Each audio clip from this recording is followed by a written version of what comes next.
Baik, selamat datang Ibu Kepala Dinas Kehutanan Provinsi Kalimantan Selatan. Inovatornya Ibu sendiri ya Bu ya. Nggih. Ibu dipersilakan Bu naik ke atas panggung. Bapak Ibu Dewan Juri, berikut adalah inovator dari Dinas Kehutanan dengan judul inovasinya Si HH Kehutan atau Integrasi Hulu Hilir Kelola Hutan. Inggih Ibu. Jadi Ibu, kita akan menayangkan videonya dulu selama 2 menit, dilanjutkan dengan paparan selama 5 menit dan tanya jawab dari Dewan Juri 15 menit. Bisa naik ke atas Ibu?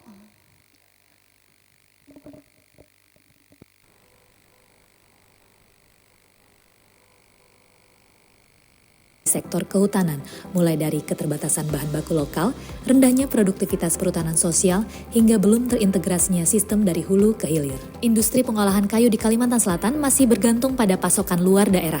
Dari total kebutuhan 1 juta meter kubik lebih pada tahun 2022, hanya sekitar 2,2% atau 23.482 meter kubik yang berasal dari wilayah Kalimantan Selatan sendiri. Padahal, kapasitas industri di Kalimantan Selatan mencapai 4,2 juta meter kubik per tahun. Untuk memenuhinya dibutuhkan setidaknya 5.600 hektar tanam setiap tahun. Satu ide yang dirasa mampu menjawab akar permasalahan secara langsung dan menyeluruh adalah Si HH Kehutan, sebuah inovasi integratif dari hulu hingga hilir pengelolaan hasil hutan rakyat. Inovasi Si HH Kehutan adalah sebuah terobosan kemitraan antara petani hutan dan industri untuk membangun sentra kayu berkelanjutan, memperkuat ekonomi lokal, dan memperluas dampak gerakan revolusi hijau. Sebagai hasil dari implementasi inovasi ini, telah terbangun sentra kayu Kalimantan Selatan di areal HTR Koperasi Gemah Ripah, Desa Asam-Asam, Kecamatan Jorong, Kabupaten Tanah Laut, dengan total luas kerjasama mencapai 105 hektar. Dibagi ke dalam 7 blok tanam, masing-masing seluas 15 hektar untuk 7 mitra PBPHH. Inovasi Si HH Kehutan menjadi langkah nyata Dinas Kehutanan Provinsi Kalimantan Selatan dalam mewujudkan tata kelola hutan yang terintegrasi dari hulu ke hilir. Dari total rencana pengembangan seluas 105 hektar, telah terrealisasi penanaman pohon sengon di 92,30 hektar areal efektif. Sebanyak lebih dari 76.000 pohon telah tumbuh dengan perawatan intensif yang diproyeksikan menghasilkan hampir 28.000 meter kubik kayu legal dan berkelanjutan. Melalui skema kerjasama antara industri dan kelompok tani hutan, inovasi ini telah menjawab keterbatasan bahan baku lokal, mengurangi tekanan pasokan dari luar daerah, dan memperkuat ekonomi masyarakat sekitar hutan dengan membuka akses pembiayaan, pasar, dan pendampingan teknis bagi kelompok tani hutan.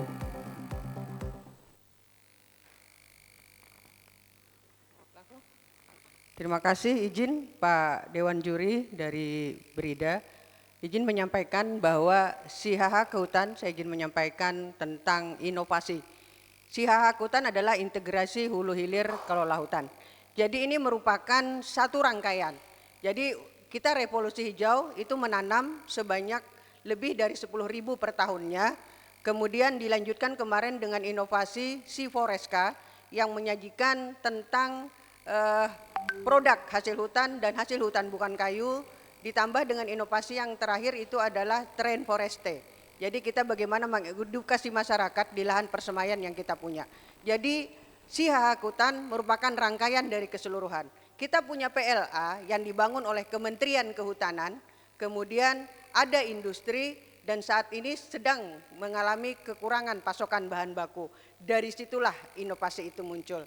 Kenapa? Karena masyarakat yang tidak diikat dengan perjanjian kerjasama dengan MOU, dia tidak memelihara kayunya secara bagus.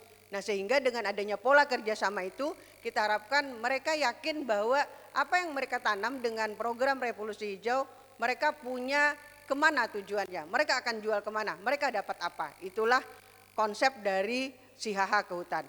Kebutuhan bahan baku intinya, kemudian pasokan lokal sangat rendah, hanya 2,2% dari kita, sementara yang lainnya itu dari Kaltim, dari Kalteng, dan ada juga dari luar, dari Sulawesi. Nah sehingga kami bertahap sebenarnya dengan 105 hektar itu tidak menutup kebutuhan bahan baku industri kita yang keperluannya 4,29 hektar. Kemudian konsep inovasi ini adalah skema kemitraan.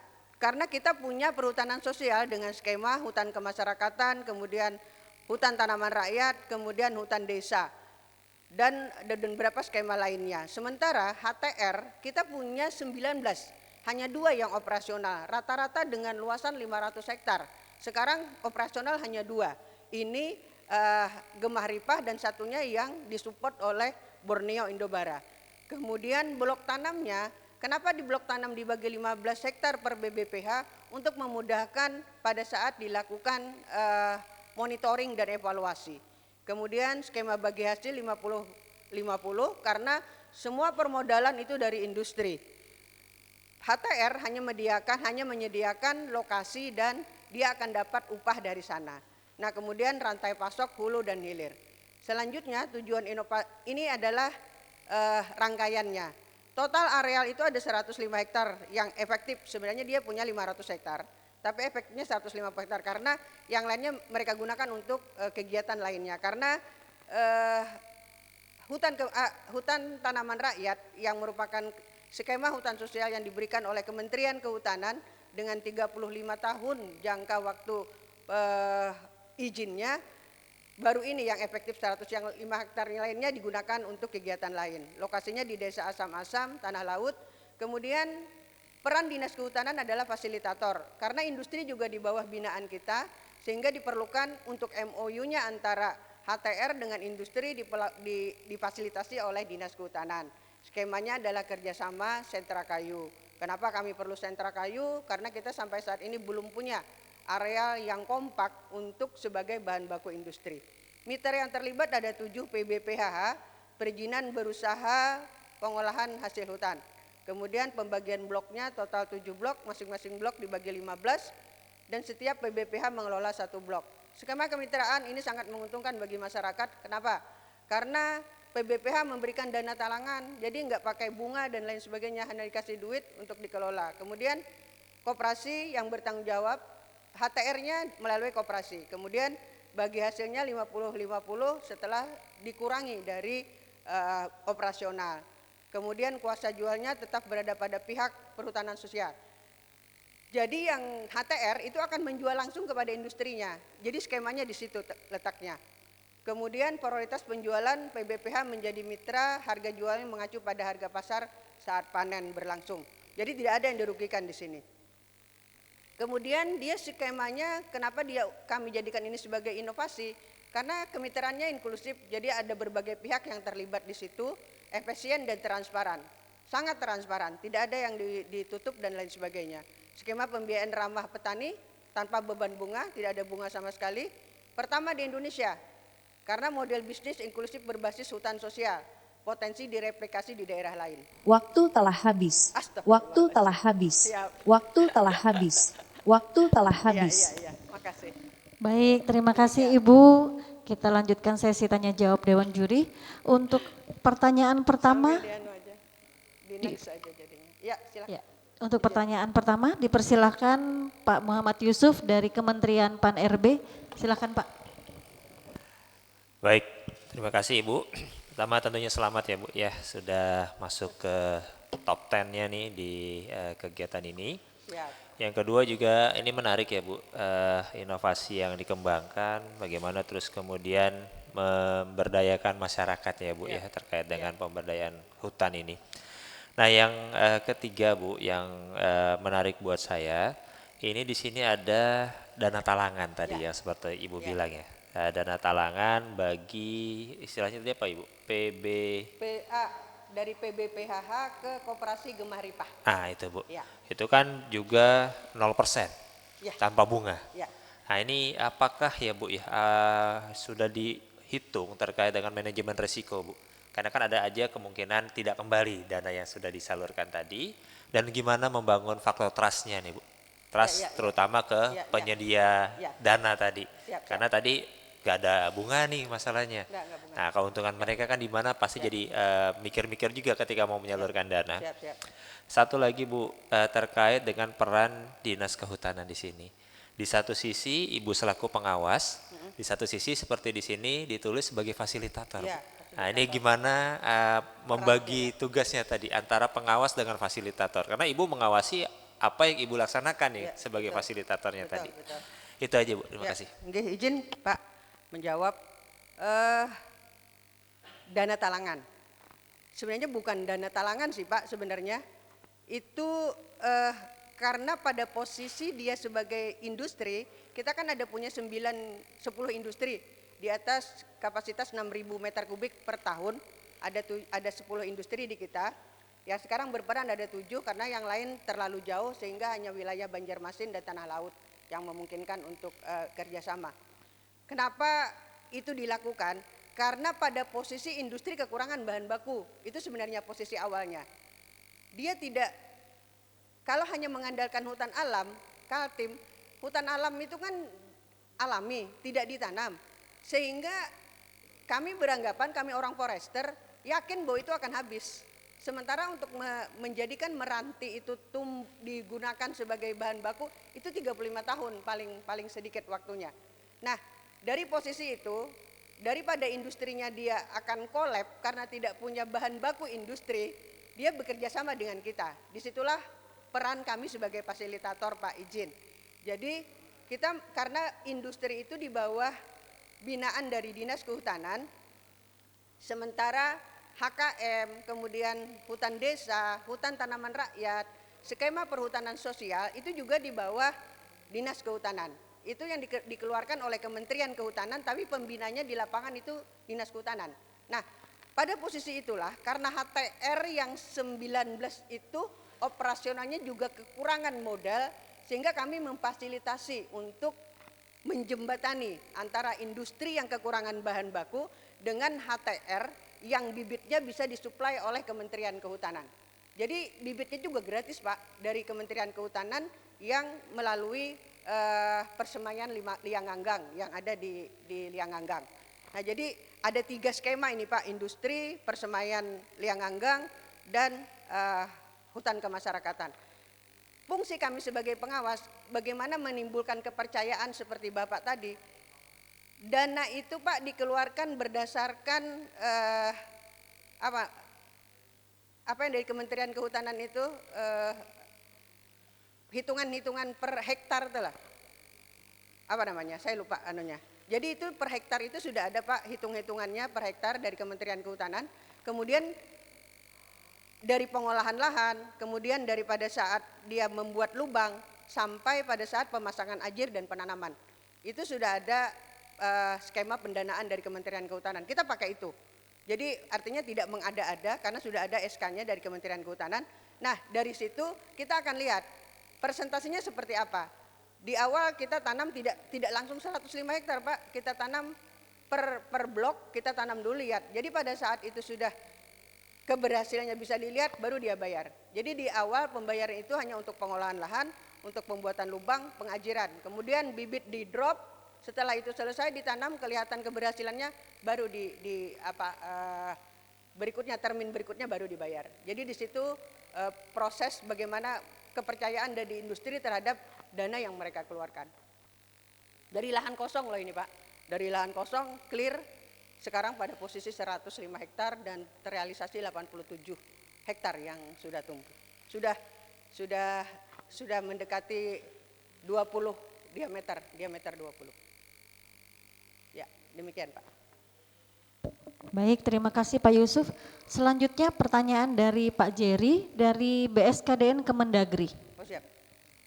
Lewat Zoom, Bu. Oh siap. Ya, terima kasih Bu Yuni. Selamat siang Bu Kadis. Siang Bapak. Ya, jadi inovasi SIHH ini adalah inovasi yang menjembatani ya kelompok tani hutan dengan pelaku industri dalam bentuk kerjasama dalam hal pengelolaan hasil hutan rakyat. Di antaranya tadi juga dengan koperasi Gemaripah. Ya, koperasi Gemaripah. Dari aspek kesejahteraan bagi petani, ya, aspek pendapatan bagi petani itu tidak ada masalah. Tadi sudah disampaikan oleh Bu Kadis. Bahkan di sana juga ada dana talangan dari koperasi. Bagi hasil 50-50.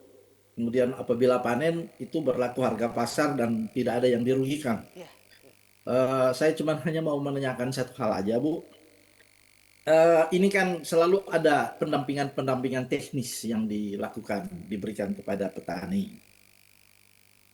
apakah bisa terjadi pengembangan budidaya dalam hal soal penanaman pohon lagi di area-area yang tadinya hanya 105 hektar ya yang tadi Ibu sampaikan. Karena ini kan tadi ada 5.000 hektar ya Bu. 9.000. Nah, apakah memungkinkan petani-petani juga boleh bisa diberikan atau membuka area lahan lagi yang dari 105 hektar ini? Ya. Karena ini kan pendampingan teknis selalu diberikan dan dilakukan oleh petani. Ini aja Bu, terima kasih Bu Kadis. Siap. Oke. Izin Pak. Ini sebenarnya kecil sekali Pak. Kalau 105 hektar sebenarnya kecil sekali dari kebutuhan bahan baku industri yang 4 juta meter kubik. Ini hanya 2,2% yang kita dapatkan dari Kalsel. Sebenarnya luas HTR kita itu kurang lebih 9.000 hektar.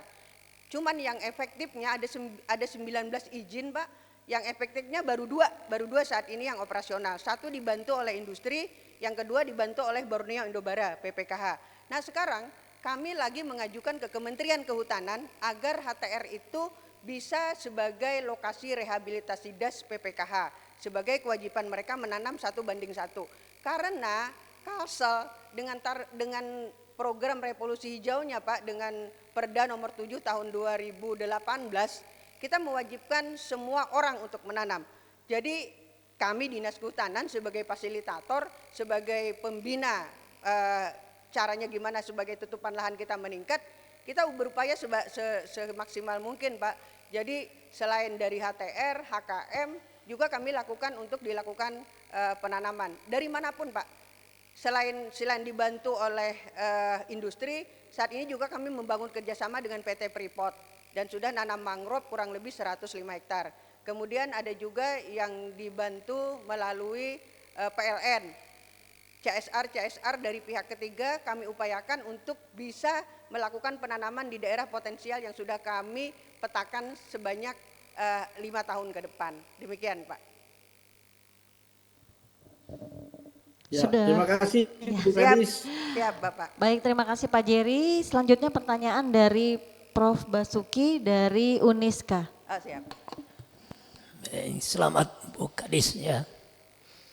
Ini informasi ini cukup menarik ya. Saya jujur baru sekarang tahu ternyata di Kalsel ini adalah bahan baku kayu itu kekurangan. Ya.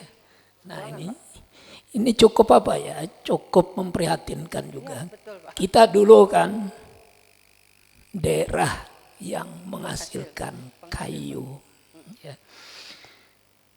Nah kalau inovasi ini ya tercipta 10 tahun atau 20 tahun yang lalu, mungkin hutan kita di Kalsel ini tidak sampai habis ya.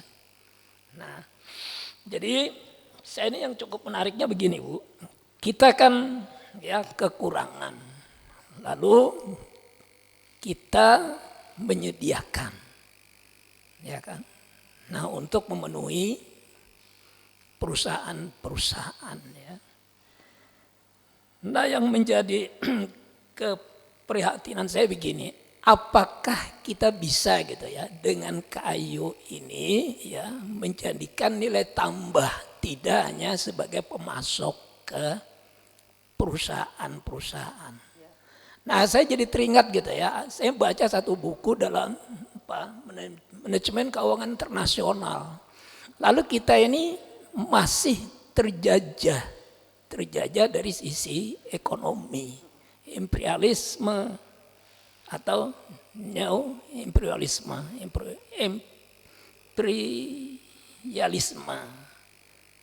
di bidang ekonomi. Maksud saya begini, kalau di luar negeri itu kan banyak punya pohon, punya kayu, tapi dia pohon ini tidak ditebang, tapi dijadikan nilai tambah. Misalnya apa yang bisa dimanfaatkan dari pohon itu. Nah kira-kira adakah nanti ke arah sana inovasi ini Bu, sehingga kita tidak kekurangan pohon dan masyarakat kita tidak dijadikan sebagai apa ya, perahan gitu, disuruh menanam kemudian ya kan kayunya disuruh dimasukkan ke itu. Mungkin suatu saat bisa inovasi ini diciptakan seperti itu Ibu. Makasih Ibu. Ya, Oke, izin. Kehutanan sebenarnya tidak cerita tentang kayu saja, Pak. Jadi selain kayu, ada juga hasil hutan bukan kayu. Beberapa masyarakat kita di hutan lindung khususnya, karena itu tidak boleh ditebang, kami sarankan untuk menggunakan hasil hutan bukan kayu. Jadi ada jengkol, ada kemiri, ada petai, ada karet. Nah jadi pada posisi dia di hutan lindung, masyarakat, karena kita ini ceritanya saja sebagai hutan Pak, tapi di dalamnya semua masyarakat, ada masyarakat.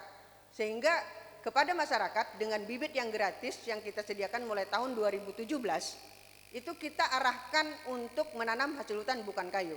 Saat ini banyak Pak sudah panen.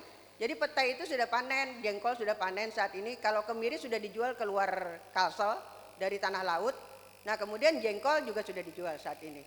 Nah kemudian kita tidak izin Pak.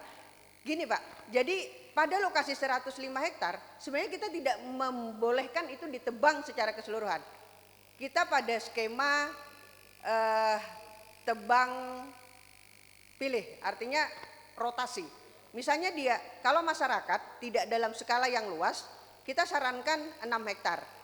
Karena 6 atau sampai 7 hektar. Karena pada saat dia panen 6 sampai 7, itu pada diameter 15 di atas 15 cm, dia sudah menghasilkan kurang lebih 150 juta per hektarnya. Sehingga apabila dia punya lahan, anggaplah kelompok tani hutan punya lahan sekitar 6 sampai 7 hektar, per tahun dia akan punya penghasilan yang pasti. 1 hektar dia tebang, kemudian tahun ini dia akan tanam lagi, pada putaran 7 hektar dia akan mengalami rotasi penanaman dan akan menghasilkan. Nah kemudian yang kedua, kita juga bekerja sama dengan instansi terkait pertanian, kemudian ada masyarakat sekitar, mereka dimungkinkan untuk melakukan tumpang sari di bawahnya. Sekarang yang kami lakukan itu adalah di kawasan industri kapet batu licin di Tanah Bumbu. Itu kurang lebih ada asalnya 300 hektar, kemudian ada lahan kodam 100 hektar, kami hanya tersisa sekarang 150 hektar. Nah itu bersama-sama dengan masyarakat Pak. Jadi masyarakat di situ ada menanam kacang, kangkung dan lain sebagainya. Dan pada posisi itu sambil menunggu ini besar, mereka mendapatkan hasil dari tumpang sarinya. Jadi pada sekarang kita tidak lagi pada posisi ini harus tanam, ini harus dijual, sini enggak. Kita malah mengajak kepada masyarakat bahwa dengan menanam pohon mereka akan menghasilkan pendapatan per tahun secara pasti setiap tahunnya. Itu yang sekarang Pak kami ini kan. Izin Pak, kehutanan ini baru desentralisasinya 2017. Sehingga konsep ini memang baru kita ini kan, dulu kan per kabupaten nih Pak, sehingga tidak menjadi satu komando untuk penanganan kehutanannya. Sedikit lagi Bu ya. Oke, kalau dulu kan kita cerita untuk apa, hutan kayu-kayu ini kan kewajiban dari perusahaan. Waktu telah ada habis. reboisasi Waktu dulu telah ya. habis. Tapi kan Waktu tidak telah jalan habis. dulu kan. Waktu telah habis. Gitu ya. Jadi mungkin itu aja Bu. Ya, Sedikit kalau ya. dulu masih banyak izin Pak, izin hutan alam, ada hutan tanaman, dulu namanya HPH Pak. Nah sekarang tidak ada lagi, hampir tidak ada lagi di Kalsel HPH. Kalau HPH dia memanfaatkan hutan alam. Hutan alamnya sudah semakin habis, sehingga sekarang pada posisi hutan tanaman. Kita ketahui bahwa yang mereka tebang itu pasti tidak bersesuaian dengan mereka tanam. Nah pada posisi sekarang dengan Perda Revolusi Hijau, kita ingin mengembalikan Kalsel menjadi kawasan berhutan kembali. Jadi bukan hanya dalam kawasan hutan, di luar kawasan hutan pun kita ajak masyarakat untuk menanam. Baik, sudah selesai Bu ya. Siap, Terima siap. kasih Ibu atas paparannya. Oke, siap. Kita berikan aplaus buat Ibu Kepala Dinas Kehutanan Ya, dengan terima inovasi si HH Kehutan. Siap. Mohon izin Salah Ibu. hilapnya mohon maaf. Assalamualaikum warahmatullahi wabarakatuh. Waalaikumsalam. Ibu kita izin foto bersama sebentar. Tim horenya silakan.